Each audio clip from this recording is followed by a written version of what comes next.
വീഴാതിരിക്കുവാൻ സൂക്ഷിക്കുക.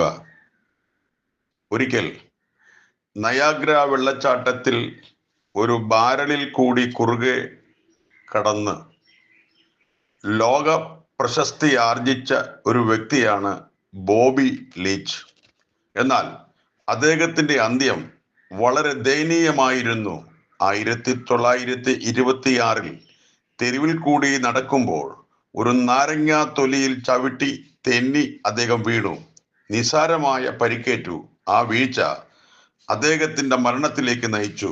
എത്ര ഉന്നതനാണെങ്കിലും, എന്തെല്ലാം മഹത്വങ്ങൾ ചാർത്തി കൊടുക്കുവാനുണ്ടെങ്കിലും, ചെറിയ വീഴ്ചകൾ ജീവിതത്തിൽ വലിയ ദുരന്തങ്ങൾക്കും ആത്മീക തകർച്ചയ്ക്കും കാരണമാകും. വിശുദ്ധ ബൈബിളിൽ 1 കൊരിന്ത്യർ ലേഖനം 10-ാം അധ്യായത്തിന്റെ 12 ആകയാൽ താൻ നിൽക്കുന്നു എന്ന് തോന്നുന്നവൻ വീഴാതിരിപ്പാൻ നോക്കിക്കൊള്ളട്ടെ. വാണിജ്യപരമായി വളരെ ഉയർന്ന ഒരു സ്ഥലമായിരുന്നു കൊരിന്ത്. മാത്രമല്ല, അവിടെ ജനങ്ങൾ അന്യദേവന്മാരെ ആരാധിച്ചിരുന്നു. ധാർമ്മികമായി വളരെ അധപ്പതിച്ച നഗരം. അവിടെ പൗലൂസ് ഉദ്ദേശം 1.5 വർഷം താമസിച്ച് സഭ സ്ഥാപിച്ച ശേഷം എഫെസോസിലേക്ക് തിരിച്ചു വന്നു. എന്നാൽ കൊരിന്തിൽ നിന്ന് ചില ആളുകൾ വന്ന് പൗലൂസിനോട് അവിടെ 4 പക്ഷക്കാർ ഉണ്ട് എന്ന് പറഞ്ഞു. ചിലർ കേഫാവിന്റെ പക്ഷക്കാർ, ചിലർ അപ്പല്ലോസിന്റെ പക്ഷക്കാർ, ചിലർ ക്രിസ്തുവിന്റെ പക്ഷക്കാർ. ഇത് കേട്ട പൗലൂസ് കൊരിന്ത്യർക്കായി 2 ലേഖനങ്ങൾ എഴുതി.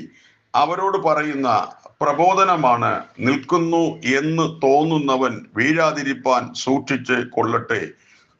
എന്നാൽ വീഴുവാൻ സാധ്യതയുള്ള കാര്യങ്ങൾ. ദുർമോഹം. യാക്കോബിന്റെ ലേഖനം 1-ാം അധ്യായത്തിന്റെ 15-ാം വാക്യം: മോഹം ഗർഭം ധരിച്ച് പാപത്തെ പ്രസവിക്കുന്നു, പാപം ഉഴുത്തിട്ട് മരണത്തെ പെറുന്നു. 2. വിഗ്രഹാരാധന. 1 കൊരിന്ത്യർ 10-ാം അധ്യായത്തിന്റെ 7-ാം വാക്യം: ജനം തിന്നുവാനും കുടിപ്പാനും ഇരുന്നു, കളിപ്പാൻ എഴുന്നേറ്റു എന്ന് എഴുതിയിരിക്കുന്ന പ്രകാരം അവരിൽ ചിലരെ പോലെ നിങ്ങൾ വിഗ്രഹാരാധികൾ ആകരുത്. 3. പരസംഗവും പിറുപിറുപ്പും. 1 കൊരിന്ത്യർ 10-ാം അധ്യായത്തിന്റെ 8-ാം വാക്യം: അവരിൽ ചിലർ പരസംഗം ചെയ്ത് ഒരു ദിവസത്തിൽ 23,000 പേർ വീണ് പോയതുപോലെ നാമും പരസംഗം ചെയ്യരുത്. പരസംഗവും പിറുപിറുപ്പും ദൈവസന്നിധിയിൽ നിന്ന് വീഴുവാൻ ഇടയാക്കുന്ന പാപങ്ങളാണ്.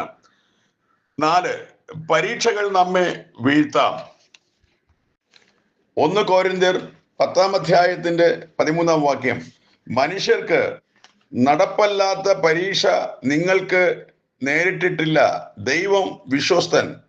നിങ്ങൾക്ക് കഴിയുന്നതിന് മീതെ പരീക്ഷ നേരിടുവാൻ സമ്മതിക്കാതെ നിങ്ങൾക്ക് സഹിപ്പാൻ കഴിയേണ്ടതിന് പരീക്ഷയോടുകൂടെ അവൻ പോക്കുവഴിയും ഉണ്ടാക്കും. നമുക്ക് താങ്ങാവുന്നത് മാത്രമേ ദൈവം അനുവദിക്കുകയുള്ളൂ. ജീവിതത്തിൽ വീണു പോകാതിരിക്കുവാൻ വചനം മുറുകെ പിടിക്കണം. സദാസമയം പൗലൂസിന്റെ ഈ വചനം നമുക്ക് മാർഗദർശനം നൽകട്ടെ. ആകയാൽ താൻ നിൽക്കുന്നു എന്ന് തോന്നുന്നവൻ വീഴാതിരിപ്പാൻ നോക്കിക്കൊള്ളട്ടെ.